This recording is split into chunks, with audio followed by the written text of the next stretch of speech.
the creators who brought you RuPaul's Drag Race and $1 Million Listing. This is World of Wonders Wow Report. Things that make us go wow. Hello and welcome to Bah Humbug! I love getting straight to it. That is the theme of this week's show. We're counting down the top 10 things that make us go bah humbug. I'm mad already. This is my favorite show because I just love being bad, timid, and grumpy and being sort of Negatron about everything. So it's got to be once a year. Like, we should just do this every week. Well, no, actually, I was telling Blake, I think we should do it once a month. I think just once a month we should have a bah humbug episode where we just let out all the bile that's building up inside of us. Out the toxicity that has accumulated. Yes. All right, so I'm Fenton Bailey, co-founder of World of Wonder, joined by our Chief Creative Officer, Tom Campbell. Howdy. Hi. And editor, I keep on saying literary editor, but that's the editor of the Wow Report, James St. James. But I'm a very literary chap, so it all works out. You're right, exactly. Very good. Marvelous. So let's get into the bah humbugs. Number 10. So, here we are. I'm double vaxxed. I'm boosted. I'm trying to work my way back into polite society. My cousin April and her husband Larry were here. They come every December. And they took me to see Leonid and Friends. Ever heard of them? No.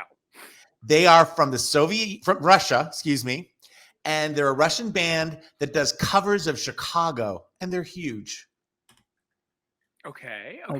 So I went to see them, which just made me think, wow, there are a lot of different kinds of people in this world, because the Saban Theater in Beverly Hills was crowded with old and young and people and friends. But here's the bah humbug, the thing that drove me crazy. Even though I'm double vaxxed and boosted, by requirement, you're supposed to show that when you go into the theater that you have your vaccination, and then you are required to wear a mask. How hard is that to do while you're sitting? What? Yeah. Wait a minute. Hold on. Who are you? You're bah humbugging wearing masks? No. Oh. I'm wearing a mask, but everyone around me, my cousin's wearing a mask too, are not wearing a mask. When I was in New York at the theater, they wore masks, and you know how kind of mean those ushers are in New York theater. If you push them, they were making sure everyone kept their mask on. They would go down in the middle of the show and be like, "You put your mask on." And in this thing, it was just too many people. And literally, the man next to me, who was there with his son, was like, when people they'd come up the aisle going, "Come on, put your mask on," and he would go like this, and as soon as they left, he'd go like that. And I just, he lifted up to his face. In Los Angeles? That's surprising to me, because so many people, other people wouldn't do it. They were like defiant. They were like, I could always see all this body language of people, and then they would take them off. And the ushers, God bless the ushers, they can't keep up with all of that. And I think to myself, should I leave? And I think I might get it. But I don't know that I'm going to die of it. I'm not quite, this is why I'm vaccinated and stuff. But it's just that mentality, that American mentality, that human that says, you can't tell me what to do. The rules don't apply to me. They had them on their chins. They had them right there. They just would not comply. I'm with you on that. I can't believe the arrogance of people who just, we have a chance to stop the pandemic and they just won't. When I was flying back from New York, I made the joke on the way there that I was upset that there was no airline disturbance. There was no one thrown off the plane. On the way back, there was this big, strapping, handsome steward, flight attendant, and he got into it with a passenger who was jumping from a cheaper seat to a more expensive seat. This is JetBlue, so we're not talking much money. And it appeared to me that from afar, that the flight attendant was really pushing it, being aggressive. And this guy, they ended up calling people. They took him off the plane. The guy was complaining. He left. And I thought, I think the flight attendants might have provoked that. And then I thought, you know what? With all that's going on, with people being so non-compliant, flight attendants, I think, are taking no shit. They're like, we asked you to move. We asked you politely. We asked you 3 times. You're not complying. So we don't want to be in the air with you. So that's the police state we live in, because people are so non-compliant and won't just do the simple kindness of what's asked of them. I was at Starbucks the other day, and as I'm standing in line, the person in front of me was not wearing a mask, and the barista said very politely, "We ask that everyone wears masks here." And this woman said, "Well, my religion prohibits me," and I thought, oh no, this is going to be a Karen moment here. I am leaving before everything. And I just walked out because the minute I heard my religion prohibits me from wearing a mask, I just thought, oh God, what a world we live in. And I just underline, and let's move on. And this, I feel like I'm rehashing old things, but it ain't over. Wear a mask. Be compliant. Be polite. It's like zipping up your zipper. What hardship is it to wear a mask? That's the bizarre thing. It's not about being non-compliant about something that's a real invasion of your body or your privacy.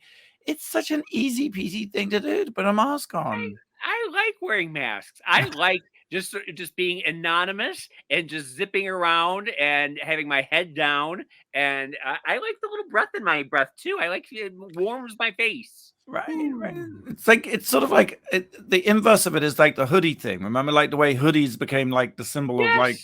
I love hoodies. I love wearing a hoodie and a mask. Love a hoodie and a mask. I can't wait to bump into you on a dark night, James. Number 9. What's your bar humbug, James? Number 9. Bah humbug, stress TV. Over the Thanksgiving holiday, I watched a lot of television, and I would just sort of go from station to station just to see what was on. And I noticed this trend. I noticed this a long time ago. Something stress TV is TV that the sole purpose is just to stress you out, okay? Where it started with like 2020 and Dateline and To Catch a Predator, those types of shows that it's all about murder and crime and that stuff. There's like ice pilots and ice truckers and Deadliest Catch, which the whole point of the show is the person going to make it to the end of the episode? Is the person going to die? And that's all you're watching it for, is to see someone die. You're gonna see someone die. Then there's this show on called Airport Security. Have you ever seen this? I have seen Airport Security. Yes. I watched a marathon. I watched 20 episodes back to back to back. And it's just airport security footage of people being shaken down by the TSA, going through their luggage, being pulled aside because they're muling a kilo of coke in their bum.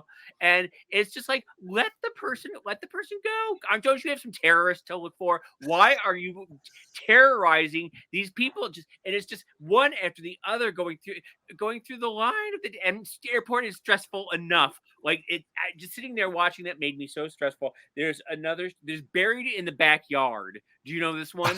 I have not seen Buried in the Backyard. How many episodes of that have you seen? Every episode is family members fighting with one another, killing them, and burying them in the backyard. It's a reality show. This happens enough that they can have 4 seasons of it. There was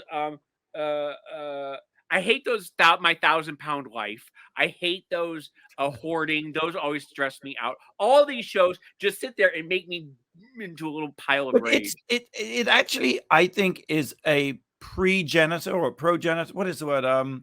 Progenitors? Anticipating Facebook and the algorithm of Facebook, because the Facebook algorithm is designed to put you into stress, to show you things that make you angry and freak you out. And it's the same in reality TV, isn't it, Tom? Like, we hear from executives all the time, yes, what are the stakes? And our little joke internally is, well, will the cupcakes be done in time? You're always trying to create stakes, for some sort of possible disastrous outcome or no outcome at all. And that's, put the viewer into a state of tension. I just think it's so antisocial, and I don't like it either myself. No, I like when we pitch a show and it's a very good show, and they're like, "Well, what are the stakes?" I'm like, "Oh, well, we kill someone every episode," right? Because that's really what they're and they're like, "We need something bigger." We once did a show years ago called Mission Divine, and someone had 7 days to find God, to find what they thought might be God. They go on a journey to find what they thought was God, and the executive says, we need something bigger. It's just the stakes. And I'm like, what is bigger than finding God? What is wrong with you? Crucifixion. Every episode, crucifixion. Yes. There you go. Now you're talking. Nail them up. Well, I will say What else? You've like knocked off almost everything I watched, James. You love the little houses and you love the little people and you love all of those things too. So I feel like you balance it out a little bit. But I tell you that those ice pilots and ice truckers and deadly sketch, that stuff is just it's snuff TV is what it is. I am now, as I told you, Turner Classic Movies, QVC, books on tape, and everything else I watch online. Like Succession. Third Rock from the Sun and 30 Rock are my two go-tos. Okay. You are rocking. I love it. James. Golden Girls. A big bar humbug from Jason James on Stress TV. Yes. Number 8. Number 8. Bar humbug Pantone. You know, every year Pantone you love the Pantones. I love the Pantone color of the year. I live for it. It's like Christmas. But this year, for the first time ever, they've created a new color. They're saying they've created a new color, and it's called Very Peri. Bar humbug, I just don't like the name. I guess it comes from... Is it very Linda Perry? Is it very Perry Farrell? It's periwinkle. It's a periwinkle. Oh. Very Peri. And it's basically a new red, violet, infused blue hue. I mean, it's purple. For God's sake, it's purple. It's like an institutional purple. It's like you imagine the purple they have in prisons. Yes. Do they have a lot of purple in prison, Tom?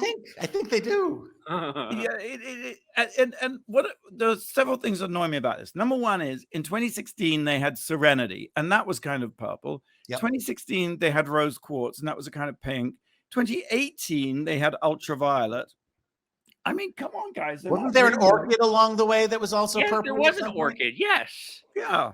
So, you know, they're not. So really... move out of the purples and get into the greens. And this is where I get really cross. It's like what they say. And I'll just read you a little bit from the press release. Very Peri helps us to embrace this altered landscape of possibilities, opening us up to a new vision as we rewrite our lives. Rekindling gratitude for some of the qualities that blue represents, complemented by a new perspective that resonates today. Very Peri. This is a bot. This places is a bot. The future ahead in a new light. I mean, come on. It sounds like it was written by a bot about just put in some, you know. Written by a bot. That's written by a bot. Created by an algorithm. Written by a bot. That's the world we live in. It Why says are you a bot? That's another thing that pisses me off. Oh, they say it's a symbol of the global zeitgeist. Well, zeitgeist is, I mean, that's tautology, isn't it? That's like, the zeitgeist isn't local. It's like the zeitgeist. It's like the planet. If you want to be symbolic, I love what James said. Let's go toward the greens. Let's talk about green. Let's talk about the ecology. Let's talk about greening the planet. Wasn't last year green? Green was 2017. It was called greenery. Just a plain old green? Greenery. And then remember 2021 was yellow, which they call illuminating, and gray, which they called the ultimate gray. So I do like yellow and gray together, though. I actually like Very Peri the color. Maybe not the name and all that, but I think the color, I think you're right, Blake. The color's fine, but it's like, and then they've got this whole line that it's digital design, helping us to stretch the limits of reality, opening the door to a dynamic virtual that means world. Nothing. That's a bunch of gobbledygook. Word soup. Bah humbug. Bah humbug. All right. Shall we go on? Let's take a break, actually. Why don't we do that? Let's. Well, I don't really have a question. Well, it's kind of a question. You know what?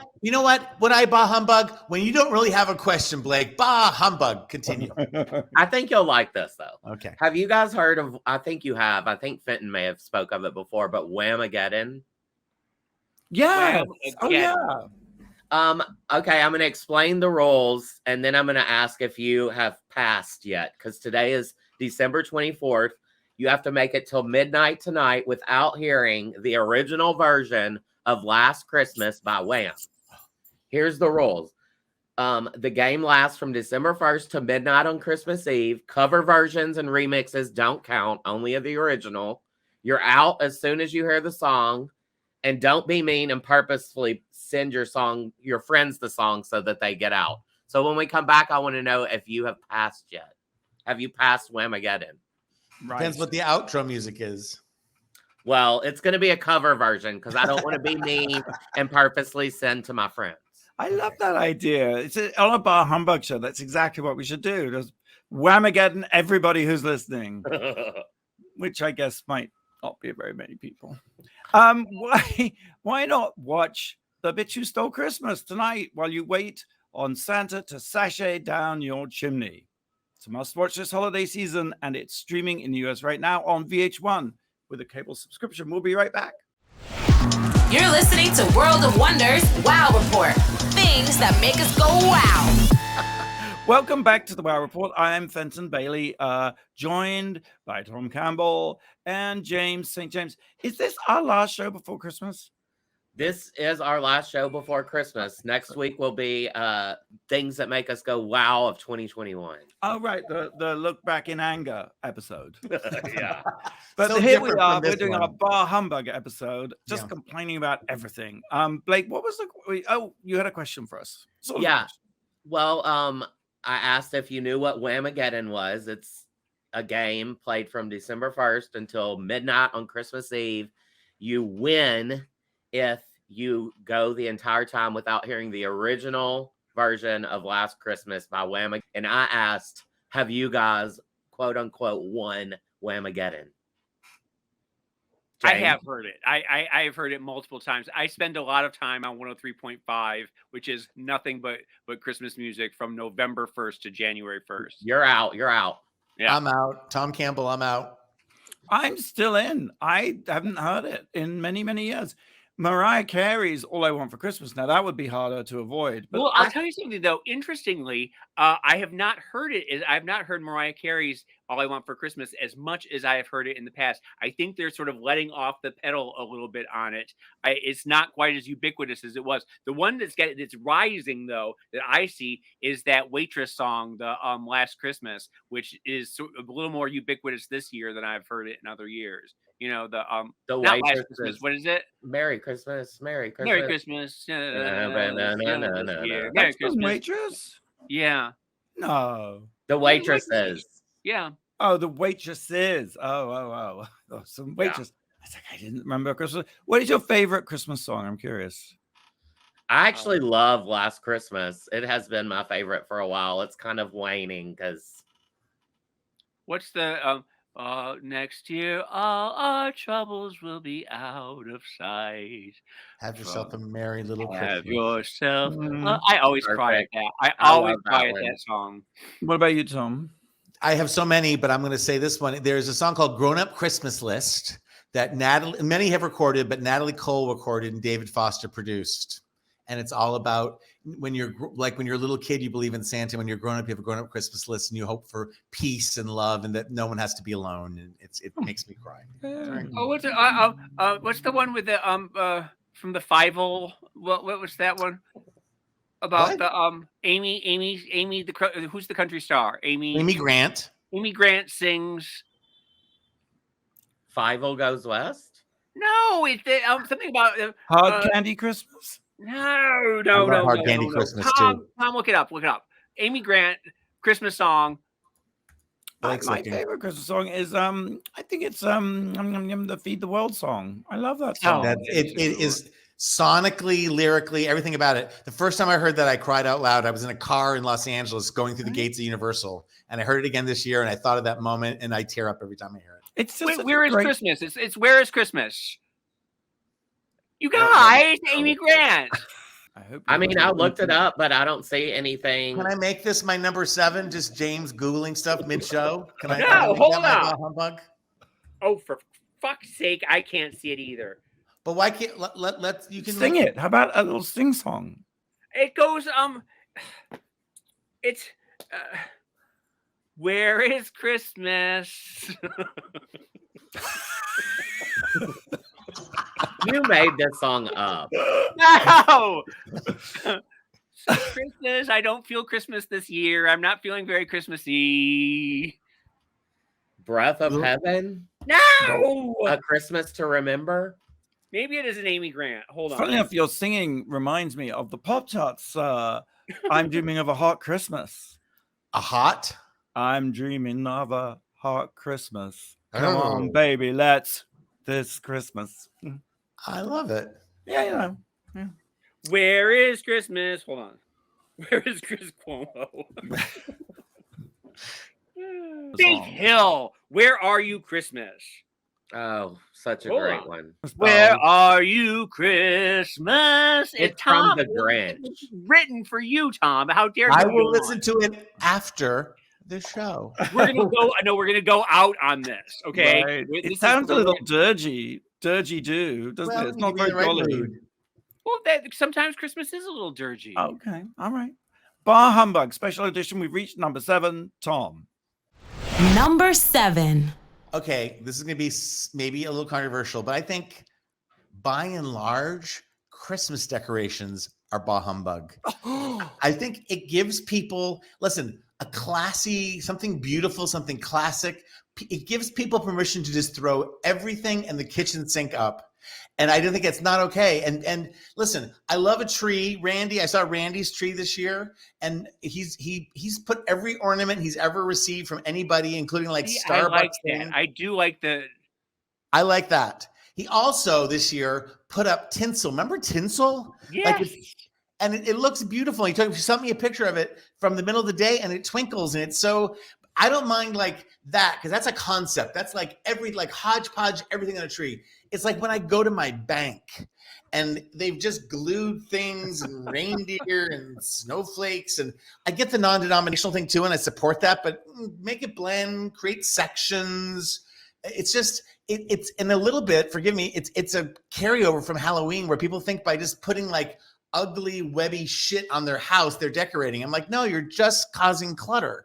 So I have, Blake pointed out I have no tree, but I do have a little plastic Santa that I plug in and put someplace, and that's enough for me. That's enough for me because I go home and I spend Christmas with my brother and sister and nephew, and they're all treed out and stuff. But I love the opposite of that is a bah humbug for me. I hate those the too well thought out Christmas trees that is all blue. Like nothing but blue ornaments, or it's pink and silver. Very Peri.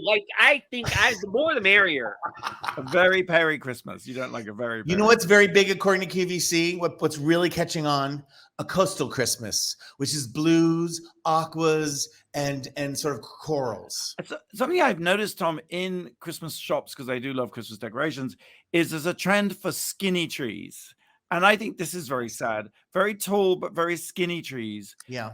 I think it's part of the body dysmorphia of it's like, why do you want a skinny tree? You want a big, thick, bushy tree, right? Or what about upside down trees? That is so dumb. Like, right. What? That must be Satan. That must be Satan. I also think, and again, if you have these, forgive me, but like all of the artificial materials that make the Christmas things that tend to not even be like use them every year. It's like they just pop up and get thrown away. That kind of grosses me out too. Randy has a real tree. A lot of it's made for the landfill. Yeah. So that's my bah humbug. Christmas decorations. Too many of them. Ugly ones. Take them down. Number 6, James. Number 6. Something that really burns my britches. I'll tell you what. I hate bah humbug. I hate Scrooge-themed sitcom episodes. This is something that just drives me. It's the laziest form of script writing. It's like you have Fonzie, you have Urkel, you have Alex P. Keaton, and they're not feeling the Christmas spirit, and they're being grumpy, and they go to bed and they have a dream where they're visited by 3 ghosts, and then they wake up in the morning and they're filled with Christmas spirit. It drives me crazy. I made a list of I found a list of every TV episode that has done this, and I'm going to just read a partial list right now.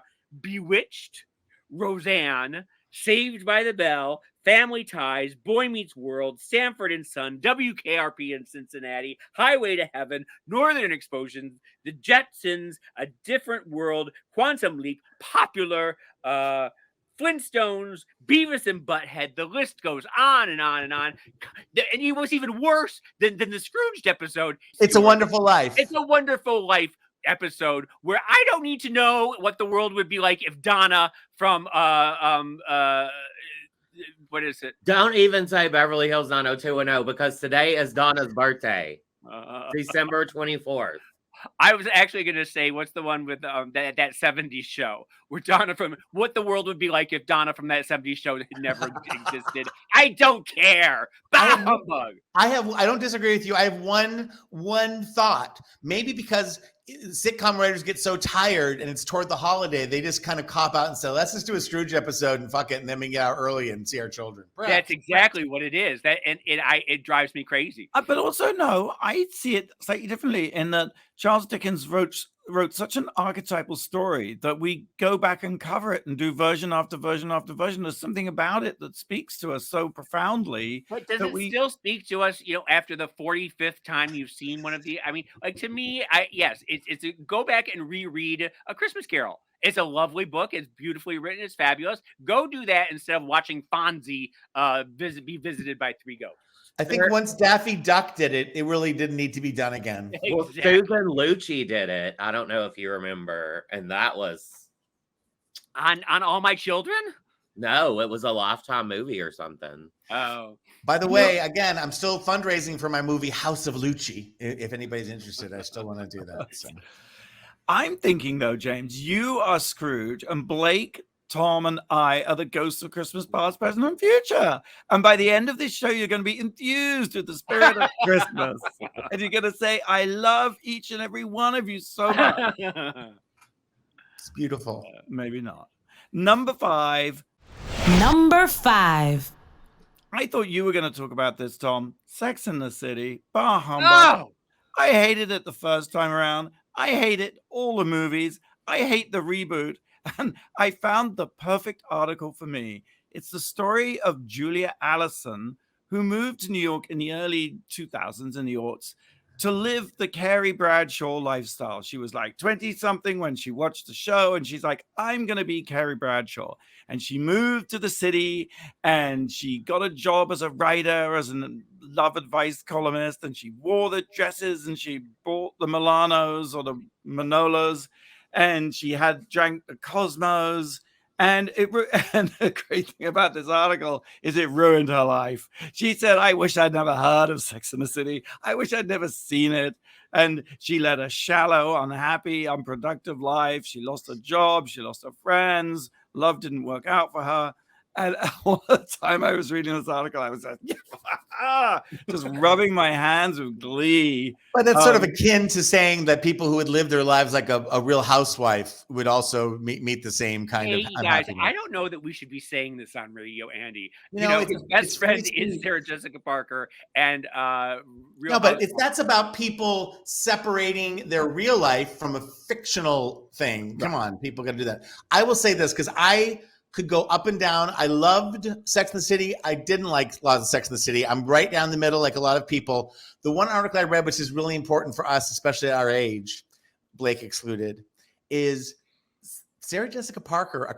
Vulture talked to a cardiologist. Spoiler alert, by the way, we're going to give away the ending to the first pilot right now. You know, when Carrie comes back and sees that Big is still alive, but has had presumably a heart attack, she runs, she cries, she hugs him.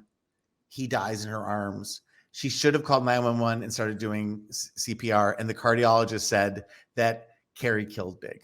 Oh, I'll tell you something though. I think the first 2 episodes, which the only ones that I've watched so far, the fashion without Pat Field just does not work. It's really just it's cringy. Without Samantha, I was right back in there. I loved it. And you? I bah humbug all of you Weirdo. for bah humbugging it. That's fair. I will watch every single one, and I will, and you know what's going to happen? Spoiler alert, no one's told me, is that she's going to find out that Big doesn't have money. Something happened. She's going to be thrown back into her old apartment, and we're going to rebuild Carrie. Miranda is going to be an alcoholic, come out of treatment, and realize she's a lesbian. And I don't know what's happening with Kristen Davis, but that is my predictions of what's going to be happening. And so I'm eager to see where it goes. It tried really hard to make up for its past whiteness whether it needs to do that or not. Oh, I'll tell you. I'm sorry that the non-binary podcaster.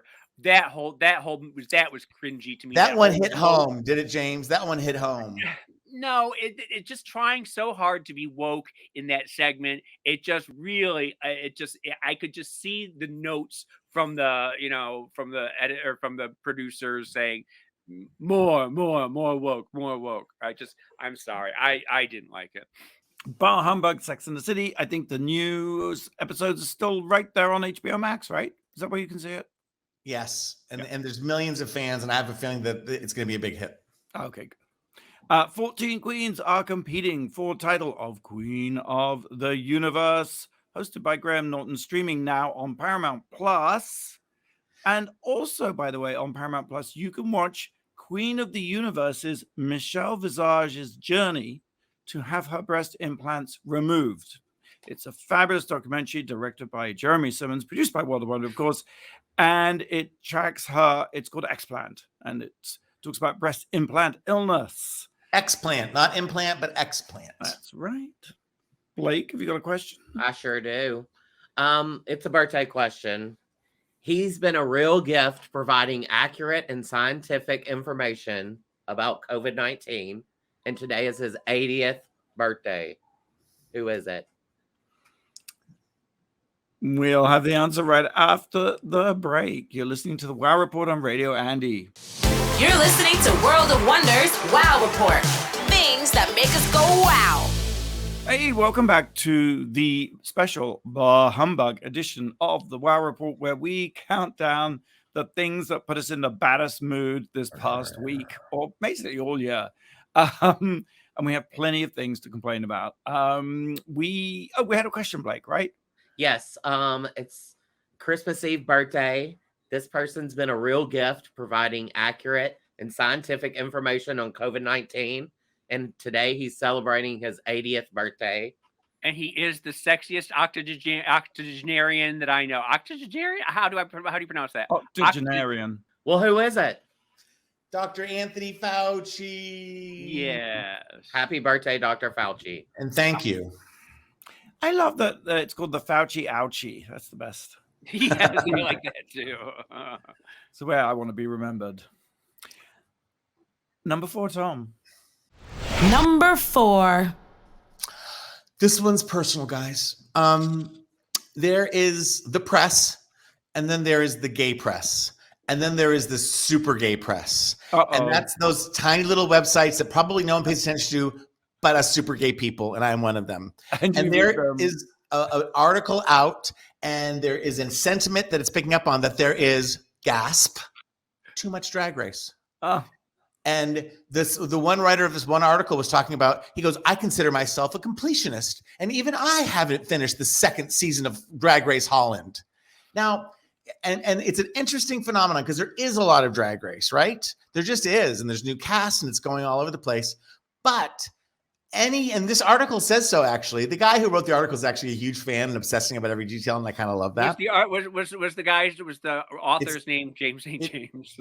You have your moment, James. But here's the thing. Any hit show, The Masked Singer, The Bachelor, anything, there are 10s and 20s of versions that are done around the world. The difference is most people don't give a hoot about them unless it's in their own country.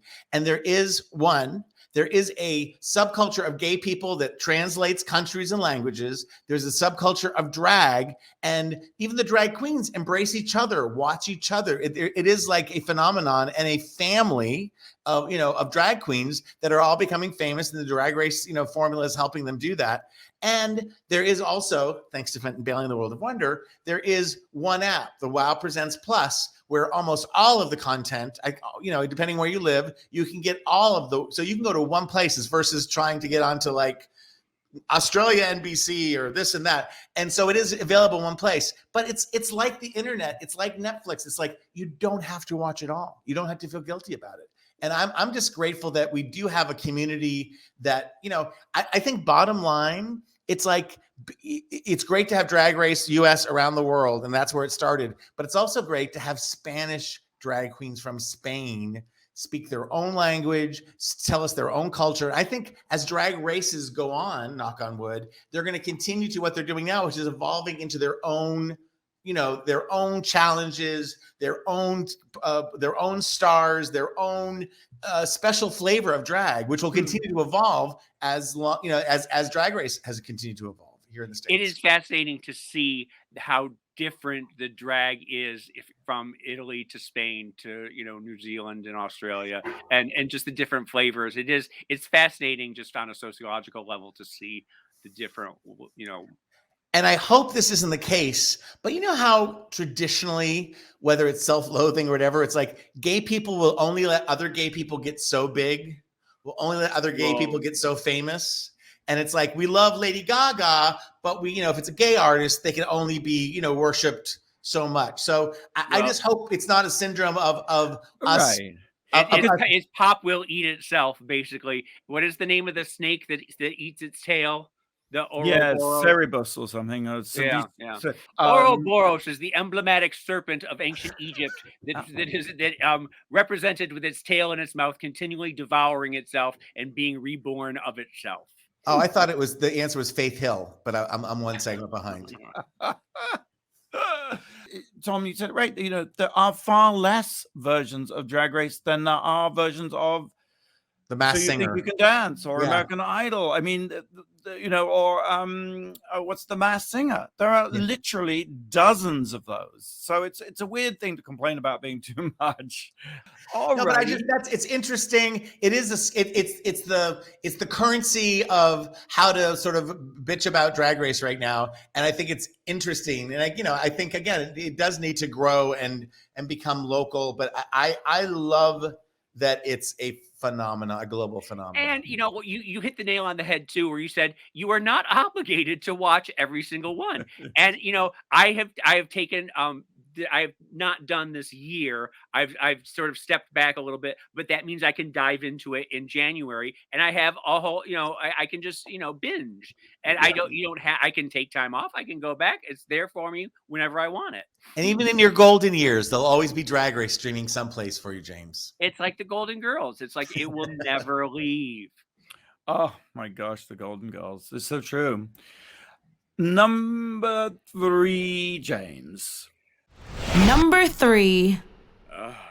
This one really, really pisses me off. I'll tell you what, freaking humbug on TBS's Harry Potter Hogwarts Tournament of Champions. Why we are continuing to line this awful woman's pockets with billions of dollars just infuriates me like I've never seen. She is a TERF. She is transphobic. She's a horrible, horrible woman. She's made her billions. Why do we have to continually reinvest in this show? This idea. The books are out there. The books will always be out there. Have you read them? Great grandchildren will still be billionaires. There's nothing we can do about it. But every time we have, now it turns out that she makes the bulk of her money from the Wizarding World of Harry Potter at Universal. And every time someone goes there, you are just handing her $60. Every single person why do we continually give this woman money? And she doesn't have she doesn't have an official role on Harry Potter's Tournament of Soul, but it still acts as a commercial, What is the show, James? What is the show? The show is it's a game show, and Helen Mirren, damn her, shame on her for hosting it, for propping up. It's where you have Hufflepuff versus Slytherin, and you have these kids who are super fans, and they answer questions, blah blah blah blah blah. But it's a quiz show. It's a quiz show, yes, about Harry Potter. And the Harry Potter books. And so, but the idea behind it is that it's a commercial every week for J.K. Rowling. And I just find it infuriating that this horrible transphobic bitch is making money off of TBS. I understand that the books are out there, but the fact that we don't have to invest in every new iteration of it, we don't have to keep giving her our money.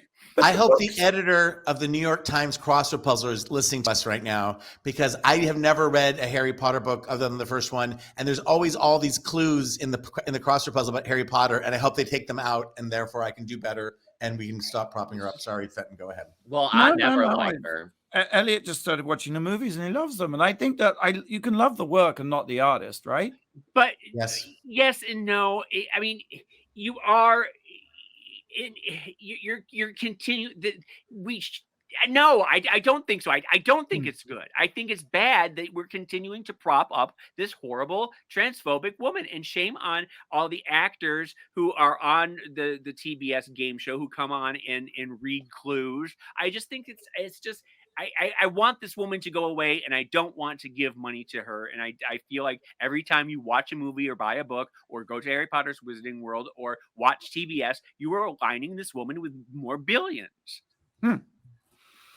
Bah humbug. Bah humbug. Harry Potter's Tournament of Champions. Wait a minute. Right. I get the feeling, what is your name? Fenton, that you don't agree with me. I don't disagree with you, but I sort of think that it's too bad to cancel. You're always siding with the 1%, aren't you? You're always siding with the billionaire. It's not the 1%. That is your dream, to be a billionaire and to be one of these horrible people. I get from you. Now you got me there. Yes. It's why yes, I want to be a horrible person. I'm working on it really hard. How am I doing? Okay, well, let's see if you agree with me on this one. The next bar humbug, number 2. Number 2. Dead celebrities. Okay, we've said goodbye to a lot dying. We've said goodbye to a lot of people, and we miss them and we mourn them. That's fine. Yes. My big bar humbug thing is why it is necessary when someone dies, like Virgil Abloh or Stephen Sondheim, may they rest in peace, that everyone starts posting pictures of themselves with them. I just think it's the most ghoulish, weird thing to do. I have been guilty of this. I have been guilty. I don't have many pictures of myself with famous people who have died yet, I suppose. I've just got a whole stash waiting for them all to kick the bucket, and I'll be posting in a frenzy. But my point is, like, it's not about you, that you knew them or that you were with them. And it just smacks a bit of like disingenuous that I have a question to ask you, Fenton. Mm. And since we're probably going to get canceled for picking on Sex in the City, I'll probably be fired from Rule the Wonder for asking this question. Fine, go ahead. When Tammy Faye passed away, yes, did you post any pictures of yourself with her? That's a really good question. I'm gonna have to look back because I can't tell you. I can't remember. I think it's one of those things that I judge. I'm bar humbugging myself. No, but I judge people tremendously for the same reason, and then occasionally I think I'm guilty of it. When Karen Black died, I had a wonderful picture with her, and I posted it on everything. I'm literally looking at. Oh, well, I can't do it now. It's going to take too long. But I know what you're saying. It's not about you. I think people. It is, but it's all status. Every post I've ever made is about my status. It's about me trying to look. With just being honest, I think I'm smart. I'm smarter. Yeah. I think that my show is good, and I want you to see it. And some people show them their butt off, which again would not be a beautiful thing for me. But it's a weird. If you want to be part of it. So my bar humbug is coming from a place of resentment about not knowing enough famous people who have died or who are about to die. But and remembering and having the presence of mind to take a picture with them, because that's something I just never do. Well, wait, didn't you have a picture with Amy Winehouse that you post every 2 weeks? I wish. I never met an Amy Winehouse. Oh, who was it? But I will post my Theron. picture with all of you when you all die. Thank you. Well, that presupposes that you're going to outlive us, bitch. He will.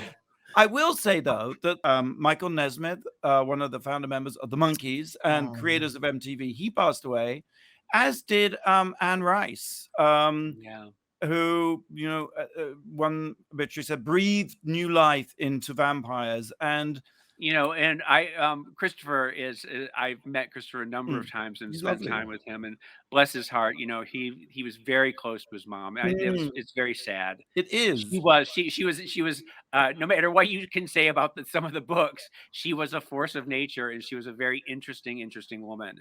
I love the books. What is wrong with you? No. Like Interview with the Vampire, Lestat, Queen of the Dance. Like the first 3 are always fine, but by the time you get to the 8th or the 9th version, they sort of fall off a little bit. Have you ever read the one about castrati in I think, something? It's absolutely fantastic, and there's not a vampire in sight. I like the Witching Hour ones too. I love the Witching books; those are really fun. And anyway, so having said all that and made this complaint, I was scrolling through, looking at the memories about the tributes to Michael Nesmith and Rice, and I couldn't find anybody posing with them in their pictures. So I guess my bar humbug is just bar humbug. But I tell you what made me think of this. Actually, lastly, someone called Dublin Zoetrope. I have the weirdest sensation I know from looking at the tiny picture on their Instagram account. Dublin Zoetrope, it's a nom de plume, posted this fabulous thing. He has a series called Local Gay Man. And he said the post was, "Local gay man yet to find way to make celebrity death all about him." I thought it was very true. Very good. Okay. We're moving on. Did you have a slight aneurysm there? There was just every show there's multiple aneurysms. I hope you have a picture with me, James, because mine might not be on as well. God forbid. Get ready to post. When we come back, we'll reveal the number 1 bar humbug of this week. You listen to our report on Radio Andy. You're listening to World of Wonders Wow Report. Things that make us go wow. Welcome back to the Wow Report. I'm Fenton here with Tom and James and Blake, and we've been having a wonderful time counting down the top 10 things that make us go bah humbug, which has been curmudgeonly. What is the number 1? Number 1. I don't think we've come to a consensus. I think we should all offer one, and I'll do mine quickly.